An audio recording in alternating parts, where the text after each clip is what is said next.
रोते रोते कब मेरी आंख लग गई पता ही ना चला कहानी। उन दिनों घर की माली हालत ठीक नहीं थी। हम तीनों बहनों की पढ़ाई पिताजी अपने रिटायरमेंट के पैसे से कर रहे थे। घर का खर्च और दवाई रोज़मर्रा के खर्चे से सब लेकर शायद ही बच पाता था। घर में पैसा कभी थोड़ी उधारी राशन वाले भैया के यहाँ रह जाती, कभी दूध देती काकी का आने वाले महीने में पुराना चुकता करते, फिर नहीं उधारी। असल में हम लोग बहुत देर से माँ पिताजी की ज़िंदगी में आए और लाइन से 3 बहनें। कभी कभी रिश्तेदार लोग कुछ सुना जाते कि बुढ़ापे में 3 बोझ कहाँ से सुरेंद्र बाबू करेंगे। उन दिनों पापा का एक्सीडेंट हो गया।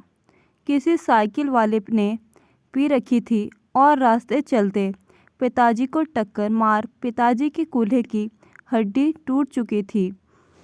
ऑपरेशन का बहुत बड़ा खर्च सामने था। किसी तरह उनका ऑपरेशन हुआ। बहुत बड़ा सपोर्ट मिला। एक भैया से उन्होंने ऑपरेशन की पूरी जिम्मेदारी ली। कभी पिताजी उनको ट्यूशन पढ़ाया करते थे। समय पर बड़े काम आए। पापा 6 महीने तक बिस्तर पर रहे। पिताजी माँ के बहुत सेवा करने से और इलाज जारी रखने से किसी तरह से पिताजी ने धरती पर पैर रखा, वो भी बैसाखी के सहारे। अब तो उनकी बाहर की दुनियादारी घर में सिमट कर रह गई। सारी जिम्मेदारी माताजी के कंधों पर आ गई। घर बाहर सब पर माँ की नज़र रहती। उस समय हम लोगों के बचपन का समझौता हो चुका था। हमारी बहुत मिनिमम चॉइस रहती किसी भी चीज़ के लिए। अचानक ठंड लगने की वजह से पिताजी को कफ ज़ोर से जकड़ लिया। वैसे भी उनको पहले से अस्थमा था। उन्हें तत्काल हॉस्पिटल में भर्ती करना पड़ा। उनकी तबीयत बहुत बिगड़ गई। स्थिति में कोई सुधार नहीं हुआ और 5वें दिन पिताजी चल पड़े अनंत मार्ग की ओर, जहाँ से कोई लौटता नहीं। अचानक से इतनी बड़ी घटना, भगवान ने भी जैसे परीक्षा लेने का मन बनाया हो।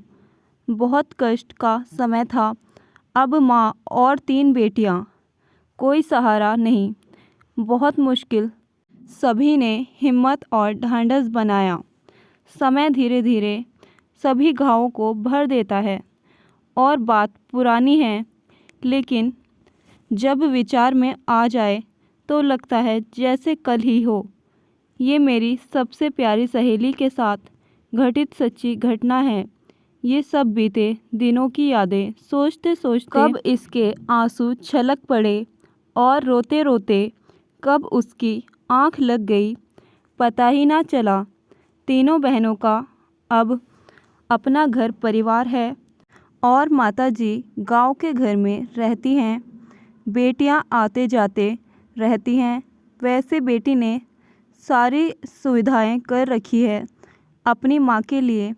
काफ़ी वृद्ध हो गई हैं उनकी माता, लेकिन स्वस्थ हैं। नाती नातियों से भरा हुआ माताजी का पूरा परिवार खूब राज़ी खुशी से रह रहा है। बेटी दामाद उसकी सारी खुशियों का ख्याल रखते हैं।